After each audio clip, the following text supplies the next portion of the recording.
عزیز طلبہ السلام علیکم ورحمۃ اللہ وبرکاتہ۔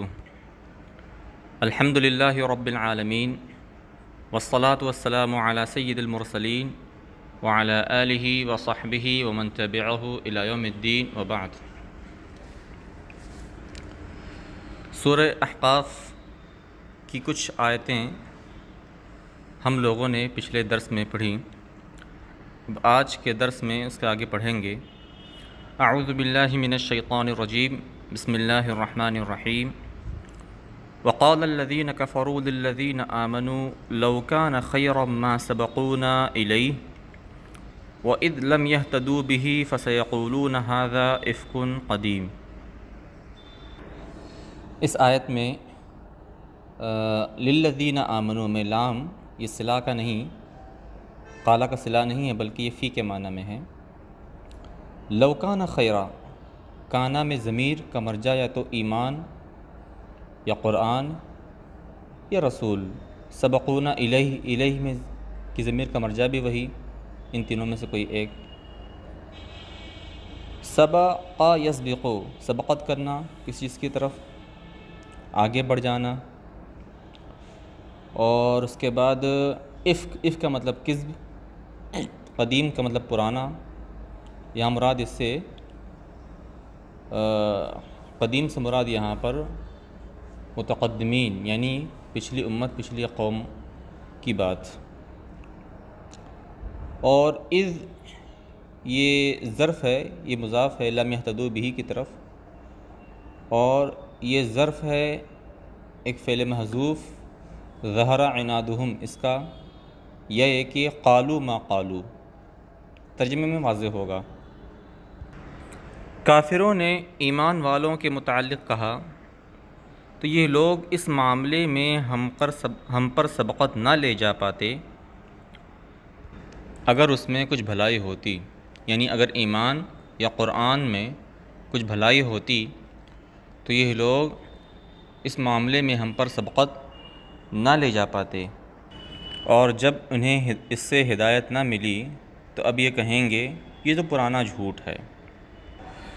اس آیت کے نزول کے متعلق یہ روایت ہے کہ مشرکین مکہ نے جب دیکھا کہ اکثر ایمان لانے والے یہ فقراء ہیں، جیسے کہ حضرت عمار، حضرت بلال، حضرت عبداللہ بن مسعود، تو انہوں نے یہ قول کیا، اور اس کی وجہ یہ ہے کہ ان کا عقیدہ تھا کہ اللہ رب العزت نے انہیں دنیاوی جاہ و حشمت اور مال سے نوازا ہے۔ اس کا مطلب یہ ہے کہ اللہ رب العزت ان سے راضی ہے، ان کو پسند کرتا ہے۔ تو اگر اس دین میں اور قرآن میں اور اس پر ایمان لانے میں کسی طرح کی کوئی بھلائی ہوتی تو اللہ رب العزت اس کے لیے بھی انہی کا انتخاب کرتا، نہ کہ ان غریب فقراء کا۔ اور جیسا کہ میں نے بتایا کہ اذ یہ ظرف ہے، یعنی معمول ہے ایک فعل محذوف کا، کہ انہوں نے قالوا ما قالوا، یعنی انہوں نے یہ بات کہی جب انہیں اس سے یعنی قرآن سے ہدایت نہ ملی، اس دین سے ہدایت نہ ملی۔ فسیقولون، تو اب فا اسی پر عطف ہے، اور قدیم کا معنی میں نے بتایا کہ وہ یہ کہتے تھے کہ یہ جھوٹ ہے، اور یہ قدیم لوگوں اور پچھلوں کی یہ بات ہے جسے نبی نے کہیں پڑھا، اس کو پایا اور اسے اللہ کی طرف منسوب کر دیا۔ اسی لیے اس کے بارے میں یہ بھی کہا اساطیر الاولین، یعنی پچھلے لوگوں کی خرافات اور ان کی جھوٹی کہانیاں ہیں۔ آگے اللہ رب العزت فرماتا ہے وَمِن قَبْلِهِ کتاب موسیٰ اماما ورحمہ وَهَذَا کتاب مصدق لسانا عربیا لِيُنذِرَ الَّذِينَ ظَلَمُوا وَبُشْرَى لِلْمُحْسِنِينَ۔ ومن واو یا تو مستانفہ ہے یا واو حالیہ ہے۔ کتاب موسیٰ، کتاب توریت ہے، امام و رحمہ، امام پیشوا رہنما کہ جس کی پیروی کر کے ہدایت حاصل کی جائے، رحمت جو اس پر ایمان لائے اس کے لیے، اور ھذا اس سے اشارہ ہے قرآن پاک کی طرف، اور کتاب مصدق تصدیق کرنے والی کتاب، تصدیق کس کی؟ تمام سابقہ کتابوں کی، لسانً عربیًا لسان زبان عربی زبان میں، لینذرا یہ تعلیل ہے، لینذرا یہ متعلق ہے مصدق سے، اور انذرا کا ینذرا کا فاعل بھی وہ قرآن ہے، اور بشرا بشارت کے معنی میں، خوشخبری کے معنی، محسنین محسن کی جمع نیکی کرنے والے۔ اور ترکیب اور اعراب کے لحاظ سے من قبل ہی یہ خبر مقدم ہے، کتاب موسیٰ مبتدا مؤخر ہے، امام و رحمہ یہ دونوں حال ہے یہ کتاب سے، اور اسی طریقے سے لسانً عربیًا یہ بھی حال ہے مصدق میں جو ضمیر ہے اس سے، اور لینذرا لام میں نے بتایا کہ متعلق ہے مصدق سے، الذین ظلموا یہ مفعول ہے ینذرا کا بشرا، اور بشرا یہ یا تو کتاب پر عطف ہے یا یہ کہ مبتدا محذوف کی خبر ہے ھذا بشرا، یا یہ کہ یہ تو اس صورت ان دونوں صورتوں میں یہ بشرا یہ مرفوع ہوگا، یا یہ کہ منصوب ہے لینذرا پر محلاً عطف ہے کہ لینذرا یہ مفعول لہو، دوسری طرف سے بشرا بھی مفعول لہو۔ اب ترجمہ اس کا سنیے۔ حالانکہ اس سے پہلے موسیٰ کی کتاب رہنما اور رحمت بن کر آ چکی، اور یہ عربی زبان میں اس کی تصدیق کرنے والی کتاب ہے تاکہ ظالموں کو ڈر سنائے اور نیکوکاروں کے لیے بشارت۔ اس آیت کا ما سبق سے تعلق یہ ہے کہ تم قرآن کی تکذیب کیسے کر رہے ہو جب کہ حضرت موسیٰ علیہ السلام کی کتاب اس سے پہلے آ چکی، اور یہ قرآن کے موافق ہے اپنے معانی اور مضامین اور اصول شریعت میں، اور قرآن بھی اس کتاب کی تصدیق کرتا ہے جیسا کہ بقیہ دوسری آسمانی کتابوں کی تصدیق کرتا ہے۔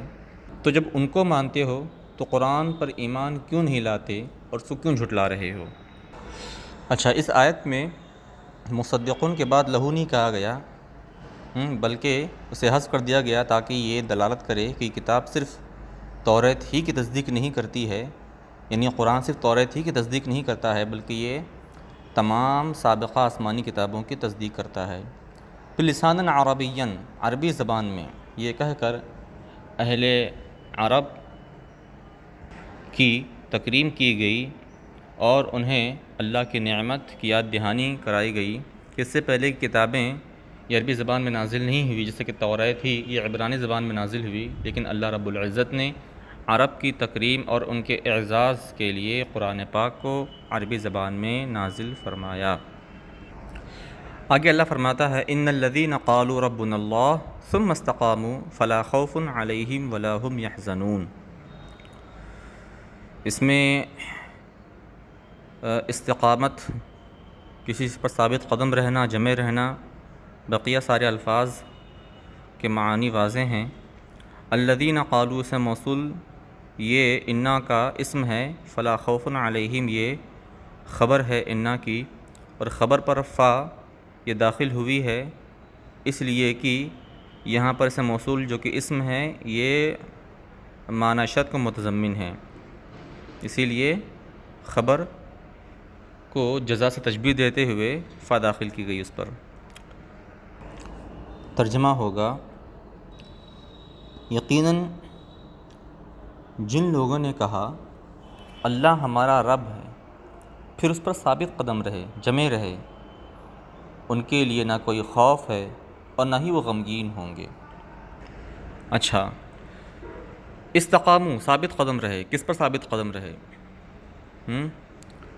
اس سے پہلے بتا دوں میں کہ ربنا اللہ، جنہوں نے کہا اللہ ہمارا رب ہے، ہمارا رب اللہ ہی ہے، تو اس سے مراد صرف زبان سے یہ کلمہ کہنا نہیں ہے، بلکہ اس سے مراد ایمان ہے، یعنی اقرار باللسان کے ساتھ ساتھ تصدیق بالجنان، تصدیق قلبی بھی ضروری ہے، کیونکہ ایمان تصدیق بالقلب اور اقرار باللسان کے مجموعے کا نام ہے، بلکہ حقیقتاً تصدیق قلبی ہی کا نام ایمان ہے۔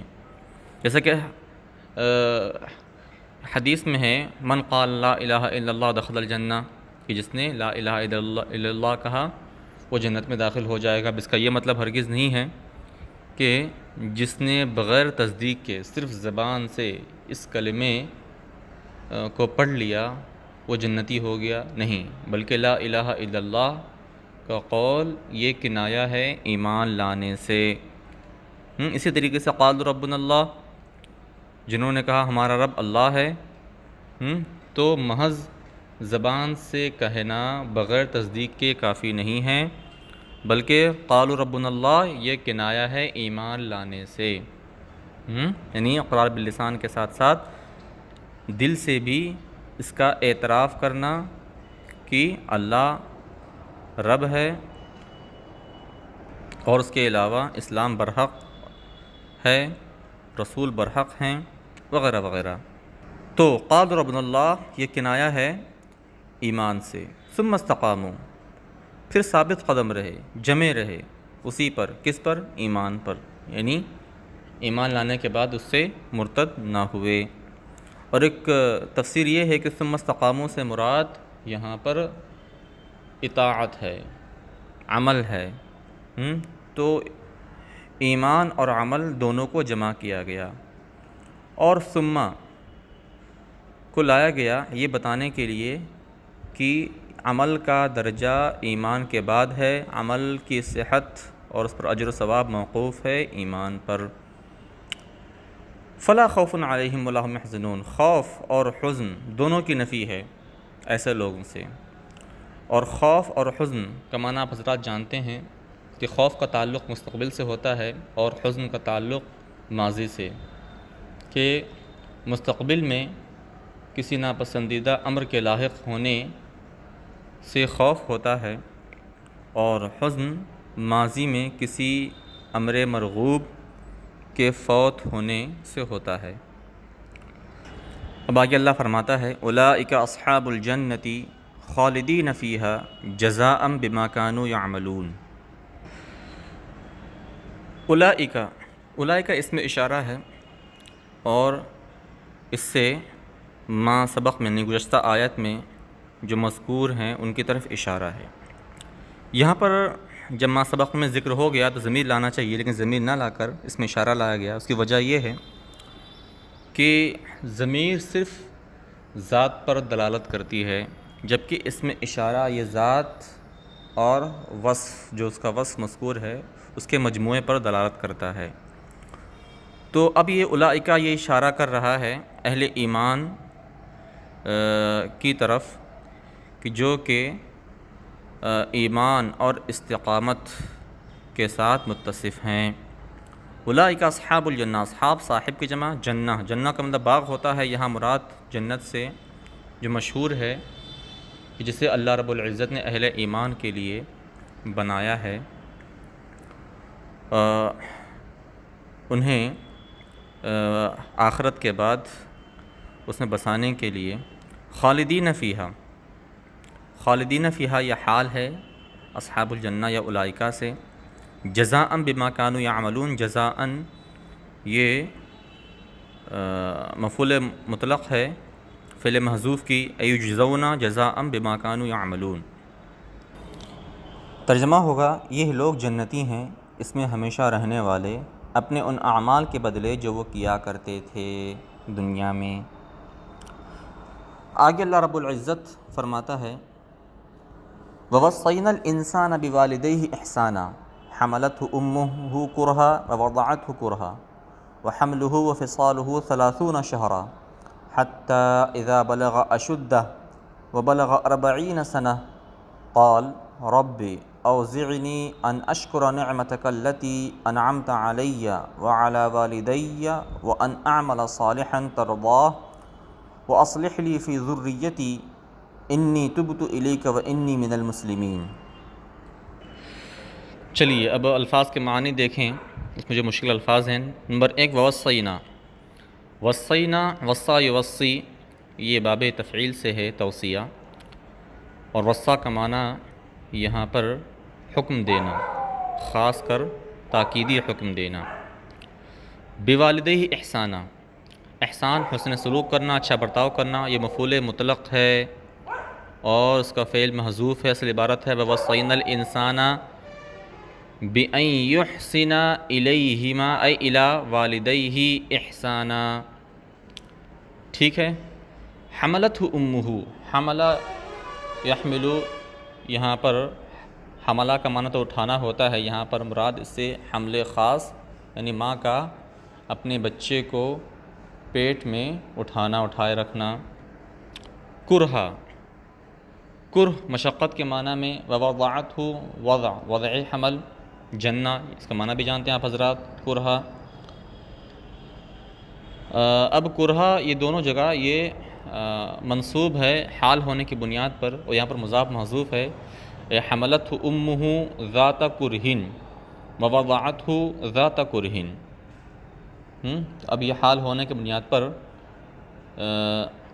منصوب ہے ایک مضاف کو مقدر ماننے کے ساتھ، یا کہ یہ کرہن دونوں جگہ یہ مفعول مطلق ہونے کی بنیاد پر منصوب ہے، اور اصل عبارت ہے حملتہ امہ حملا ذا کرہن وضعتہ وضعا ذا کرہن. تو دو ترکیب ہو سکتی ہے اس کی. وحملہ وفصالہ 30 شہرا، حمل وہی حمل خاص مراد ہے، فصال فاصلہ یفاصلو کا فصال مصدر، اس کا مطلب جدا ہونا، یہاں مراد اس سے دودھ چھڑانا، ماں کا اپنے بچے کا دودھ چھڑانا. 30 شہرا، 30 کا معنی جانتے ہیں، شہر کا مطلب مہینہ، جمع اشہر شہور، اور یہ شہران یہ تمیز ہونے کی بنیاد پر منصوب ہے یہاں پر، بقیہ ترکیب واضح ہے. حتیٰ اذا بلغ اشد، اشد یہ قوت طاقت کے معنی میں، یہ شدت سے ہے، اور یہ مفرد ہے جمع نہیں ہے، مفرد ہے، شدت طاقت قوت کے معنی میں. 40 سنہ، 40 سنہ، سنہ یہاں پر تمیز ہے، اور اشد اور 40 یہ دونوں مفعول ہیں، مفعول بھی ہیں بلغا کے، اور اشد سے پہلے وقت محذوف ہے، اے حتی اذا بلغا وقت اشدی، اے وقت قوتہ.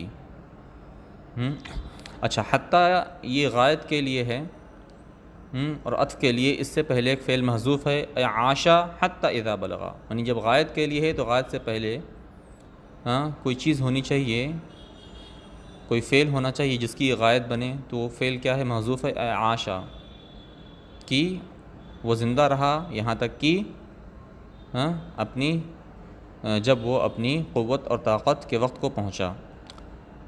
قال رب اوزعنی، یہ قال اذا کا جواب ہے، اذا بلغ شدہ قال ربی، یہ رب اوزعنی یہ آگے مکمل قال کا مفعول ہے، اور رب اصل میں ربی تھا، اور ربی میں کثرت کے ساتھ یا حذف کر دی جاتی ہے، اور اصل میں یا ربی تھا، یا حرف ندا محذوف، ربی منادہ ہے، ربی پھر یہ جو ہے یا متکلم ربی محذوف، اور پھر کسرہ کو باقی رکھا گیا تاکہ دلالت کرے حذف یا پر، اور ربی میں یا کا حذف یہ شائع ہے.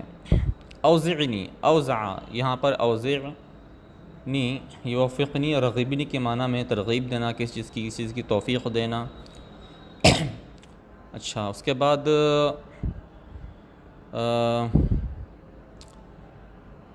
اللتی یہ نعمہ کی صفت ہے، انعمت علیہ یہ جملہ اللتی کا صلہ ہے، اور وان یہ ان اشکرہ پر عطف ہے، اور ان ناصبہ ہے دونوں جگہ، صالحا مفعول ہے، ترضاہ اس کی صفت ہے، اور ذریت اولاد نسل کو کہتے ہیں. تبتو تابہ یتوبو توبہ کرنا، رجوع کرنا. مسلمین اسلم یسلمو اسلام لانا یا اطاعت فرمانبرداری کرنا. ترجمہ سنیے. اور ہم نے انسان کو حکم دیا کہ وہ اپنے والدین کے ساتھ نیک برتاؤ کرے. اس کی ماں نے اسے مشقت اٹھا کر پیٹ میں رکھا اور مشقت اٹھا کر اسے جنا، اور اس کا حمل اور دودھ چھڑانا یا اس کے حمل اور دودھ چھڑانے کی مدت 30 ماہ ہے، یہاں تک کہ جب وہ اپنی قوت و طاقت کو پہنچا اور 40 سال کا ہو گیا تو کہا اے میرے رب مجھے اس بات کی توفیق دے کہ میں تیری اس نعمت کا شکر ادا کروں جو تو نے مجھ پر اور میرے والدین پر کی، اور ایسا نیک کام کروں جو تجھے پسند آئے، اور تو میرے لیے میری اولاد میں بھلائی رکھ دے، یقیناً میں نے تیری طرف رجوع کیا اور یقیناً میں اطاعت گزاروں میں سے ہوں۔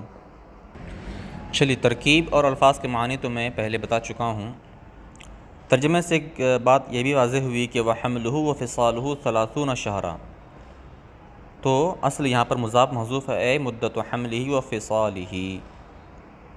اس آیت کا ماسبق سے تعلق یہ ہے کہ اللہ رب العزت قرآن پاک میں جا بجا اپنی توحید اور عبادت کے حکم کے ساتھ والدین کے ساتھ حسن سلوک کا حکم دیتا ہے، کیونکہ اللہ رب العزت کے بعد انسان کے لیے اس کے والدین کا مقام اور مرتبہ ہے۔ اسی لیے ایک جگہ فرمایا وَقَضَىٰ رَبُّكَ أَلَّا تَعْبُدُوا إِلَّا إِيَّاهُ وَبِالْوَالِدَيْنِ إِحْسَانًا۔ اس کے بعد اللہ رب العزت نے اپنے والدین کے ساتھ حسن سلوک کا حکم دیا اس آیت میں۔ اس کے بعد فرماتا ہے حملتہ امہ، یہ اس حکم کی تعلیل ہے کہ حسن سلوک کیوں کرو، اس لیے کہ اس کی ماں نے یہ مشقتیں برداشت کی۔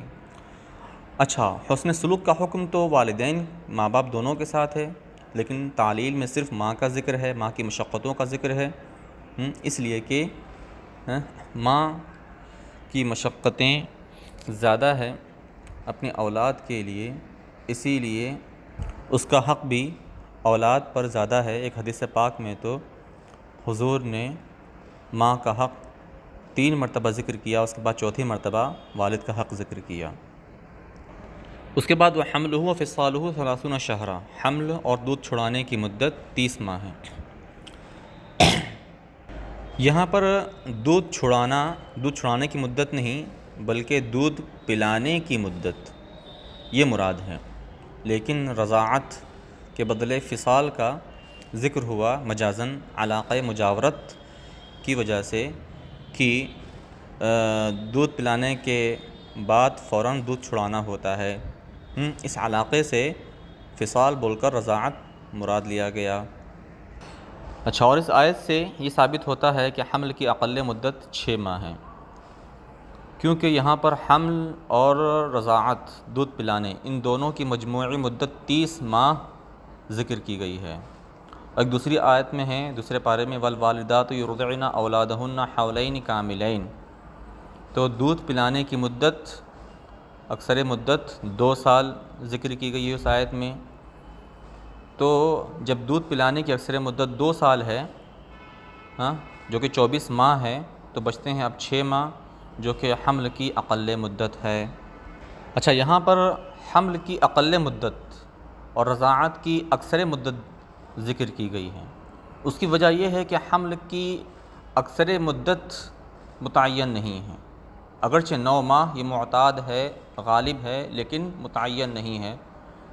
2 سال بھی ہو سکتی ہے مدت، جیسا کہ روایت امام شافعی کے بارے میں، اور بلکہ بعض اطباء سے تو 4 سال کی بھی روایت ہے۔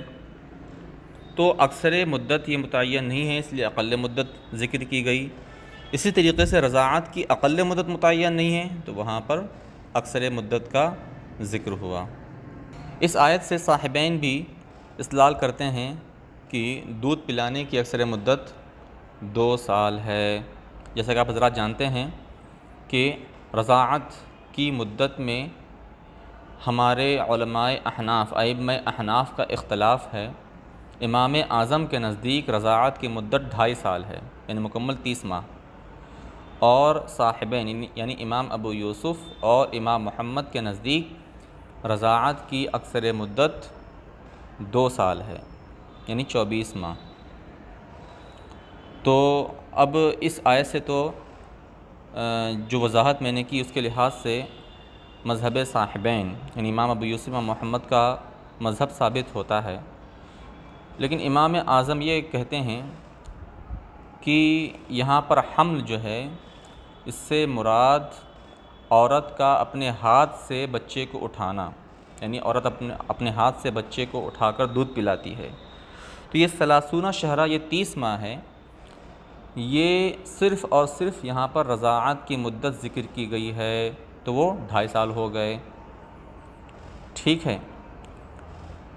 لیکن سیاق سے صاحبین کا مذہب یہاں پر زیادہ واضح ہے، ہاں کہ پیچھے حمل، جب ماں کا حمل ذکر ہوا ہے، یہاں پر بھی حمل سے مراد وہ حمل خاص ہو، نہ کہ اس سے مراد ہاتھ سے گود میں اٹھانا۔ اچھا، پھر اس کا آگے یہاں تک کہ جب انسان اپنی طاقت و قوت کے وقت کو پہنچ جاتا ہے، مفسرین کہتے ہیں کہ اس سے مراد 33 سال ہے، کہ اس عمر میں انسان کا بدن مکمل ہو جاتا ہے اور اس کی قوت پختہ ہو جاتی ہے۔ ایک روایت میں 30 بھی ہے، لیکن راجح یہ ہے کہ 33 سال۔ وبلغ 40 سنہ، اور وہ 40 سال کا ہو گیا۔ تو 40 سال کا ذکر اس لیے ہے کہ اس عمر میں انسان کی قوت اور اس کی عقل اور اس کی رائے یہ کمال کو پہنچ جاتی ہے، تو وہ بطور شکر کے کہتا ہے رب اوزعنی الی آخرہ۔ ایک روایت یہ ہے کہ یہ آیت کریمہ یہ حضرت صدیق اکبر کے متعلق نازل ہوئی ہے، جو کہ 38 سال کی عمر میں ایمان لائے، اور جب وہ 40 سال کے ہوئے تو انہوں نے یہ دعا کی، اور حضرت صدیق اکبر کے والد ابو قحافہ اور ان کی والدہ ام الخیر یہ بھی مشرف اسلام ہوئے، اور ان کے بیٹے عبد الرحمن، بلکہ تمام اولاد، بلکہ ان کی بیٹیاں حضرت اسماء، حضرت عائشہ یہ بھی مشرف اسلام ہوئی اور بڑا مقام حاصل کیا حضرت عائشہ نے تو۔ اور اس کے بعد حضرت عبد الرحمن کے بیٹے ابو عتیق یہ بھی مشرف اسلام ہوئے، اور بلکہ 4 پشتیں حضرت صدیق اکبر کے والد، وہ خود، ان کے بیٹے اور ان کے پوتے، یہ چاروں کے چاروں، یہ 4 پشتیں یا نسلیں، یہ صرف مشرف اسلام ہی نہ ہوئے بلکہ انہیں شرف صحابیت بھی عطا ہوا۔ اور صدیق اکبر کے علاوہ کسی کو یہ شرف حاصل نہیں ہوا کہ ان کی 4 پشتیں مسلسل ایک کے بعد دیگرے یہ صحابی ہوں۔ تو جب انہیں یہ نعمت اسلام اور توحید کی ملی اور ان کے والدین کو بھی یہ نعمت ملی، تو انہوں نے شکر کے طور پر یہ دعا کی کہ انہیں اللہ کی اس نعمت کا شکر ادا کرنے کی توفیق ملے، نیز یہ کہ ایسے عمل خیر کی توفیق ملے جس سے اللہ راضی ہو۔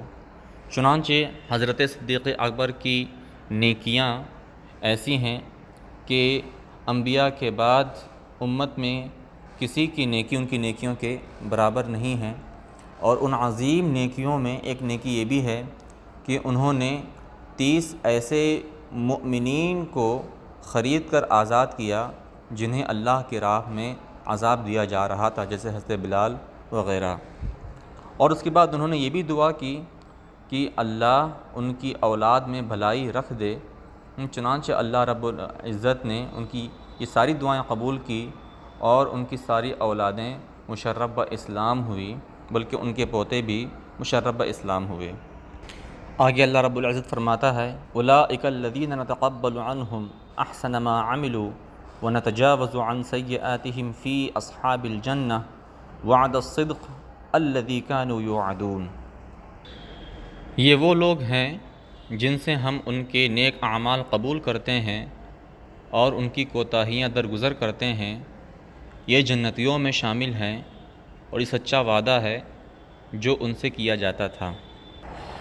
یہاں پر بھی اس میں اشارہ، اس سے مراد وہ جو ماقبل میں مذکور ہیں مذکورہ اوصاف کے ساتھ، اور گزشتہ آیت میں تو قالا وغیرہ صیغہ مفرد مذکور ہے، لیکن یہاں پر جمع لایا گیا ہے جنس کے اعتبار سے۔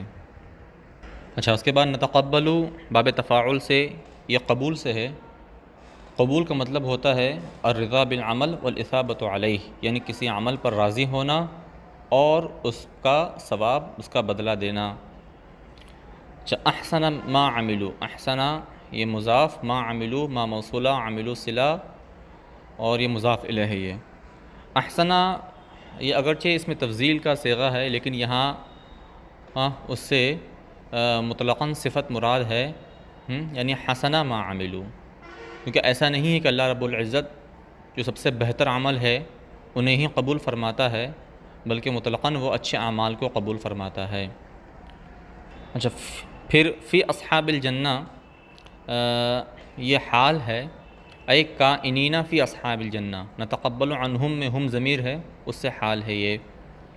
وعد الصدق، یہ مفعول مطلق ہے، فعل محذوف کا ہے، اے یوعدون وعد الصدق، اور وعد الصدق سے مراد وعدن صادقاً، تو اب یہ وعد الصدق یہ اضافۃ الموصوف الی الصفہ کے قبیل سے ہوا، سچا وعدہ جو ان سے کیا جاتا تھا، کہاں پر؟ دنیا میں، کیسے؟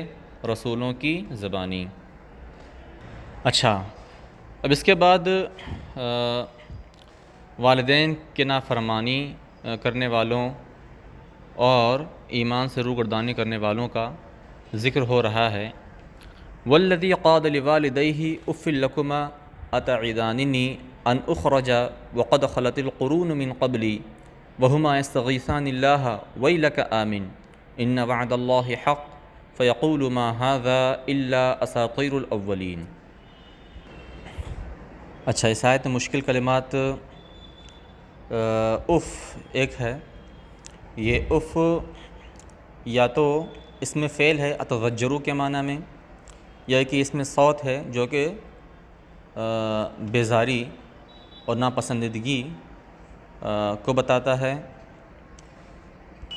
اور پھر اتعیدان، حمزہ استفہام، یہ استفہام یہاں پر بھی انکار کے لیے ہے۔ تعیدان وعدہ یعیدو سے تعیدان، یہ مثنیٰ کا صیغہ ہے، مثنیٰ حاضر کا، تثنیہ حاضر کا، یہ اصل میں توعیدان تھا، واو یہ فا کلمہ کی جگہ واقع ہوا تو اسی لیے مضارع میں اس کو حذف کر دیا گیا تعیدان، جیسے کہ وصلہ سے یصلو، تصلان، ودعا سے یدعو، تدعان وغیرہ۔